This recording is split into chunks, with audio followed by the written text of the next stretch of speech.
নমস্কার বন্ধুরা, আমি কমল। আজ আমরা কথা বলবো ভারতীয় কোস্ট গার্ডের একটি গুরুত্বপূর্ণ অভিযানের বিষয়ে, যেখানে তারা দুটি বাংলাদেশি ট্রলার এবং ৭৮ জন জেলেকে আটক করেছে। তাহলে চলুন পুরো বিষয়টি বিস্তারিত জেনে নেওয়া যাক।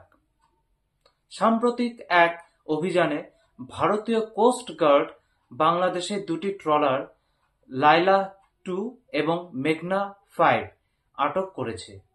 এই দুটি ট্রলার ভারতের সমুদ্র সীমার মধ্যে অবৈধভাবে মাছ ধরার সময় ধরা পড়ে। ঘটনাটি ঘটে আন্তর্জাতিক সমুদ্র সীমা রেখা বা IMBL এ।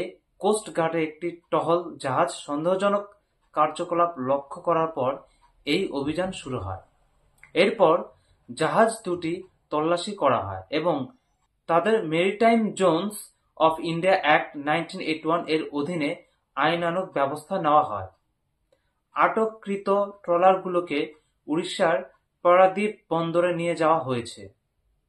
ভারতীয় কোস্ট গার্ডের এই অভিযান দেশের সমুদ্র সীমার সুরক্ষা নিশ্চিত করা একটি গুরুত্বপূর্ণ উদাহরণ। তারা শুধু দেশের সমুদ্র সীমা রক্ষা করছে না, বরং অবৈধ কার্যকলাপ এবং অনধিকার প্রবেশ প্রতিরোধ করতেও সজাগ ভূমিকা পালন করছে। কোস্ট গার্ড এখন সমুদ্র পথে অবৈধ অনুপ্রবেশ প্রতিরোধে আরও তৎপর হয়েছে। বিশেষত ভোর এবং সন্ধ্যার সময় বিমানের মাধ্যমে এয়ার সার্ভেইলেন্স বাড়ানো হয়েছে। প্রাক্তন প্রধানমন্ত্রী শেখ হাসিনার ক্ষমতাচ্যুতির পর ভারতীয় কোস্ট গার্ড তাদের নজরদারি আরও জোরদার করেছে।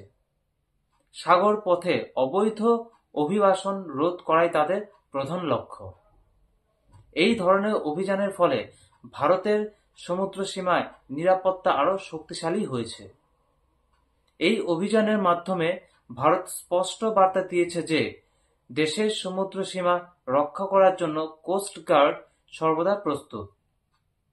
তাদের এই তৎপরতা আমাদের গর্বিত করে। বন্ধুরা, এই ছিল আজকের ভিডিও। এই বিষয়ে আপনার মতামত আমাদের কমেন্ট সেকশনে জানাতে ভুলবেন না। যদি ভিডিওটি ভালো লেগে থাকে তাহলে লাইক, শেয়ার এবং সাবস্ক্রাইব করতে ভুলবেন না।